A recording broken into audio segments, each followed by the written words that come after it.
ایک حدیث میں آتا ہے من حسن اسلام المرء ترکہ ما لا یعنیہ، من حسن اسلام المرء ترکہ ما لا یعنیہ، کہ آدمی کے اسلام کی خوبیوں میں سے ایک خوبی یہ ہے کہ وہ لا یعنی کو ترک کر دیا، لا یعنی سے بچے، بے مقصد بات چیز سے بچے۔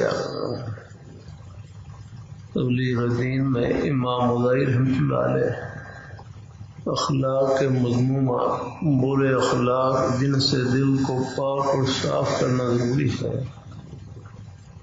ان میں ایک ہنسی مزاح کرنا۔ تو میرے فرمانے لگے کہ ہنسی مزاح وہ برا ہے جس میں گناہ کی بات ہوا کرا، ہنسی مزاح وہ برا ہے جس میں گناہ کی بات ہو۔ باقی کبھی کبھی کوئی خوش طبی کر لے، اس میں کوئی حرج نہیں، گنجائش ہے۔ کہتے ہیں خوش طبی کی مثال ایسے ہے جیسے کھانے میں چٹنی۔ اب آپ بتاؤ کھانے میں چٹنی زیادہ ہوتی ہے یا سالن زیادہ ہوتا ہے؟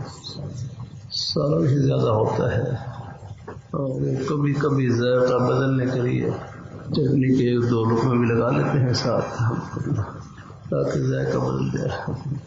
تو بہرحال خوش طبی کی مثال بھی ایسی ہے کہ کبھی کبھی دل جوئی کریے کوئی خوش طبی یا کلمہ کہہ دیں تو کوئی حرج نہیں جائے، بس گناہ کی بات نہ ہو۔ یاد ہمارے حضرت شاہ کی محمد رحمۃ اللہ علیہ، ان کی ایک مجلس آگے مریدین میں ہنسی مزاح کی ہوتی تھی، وہ اس میں لطائف سناتے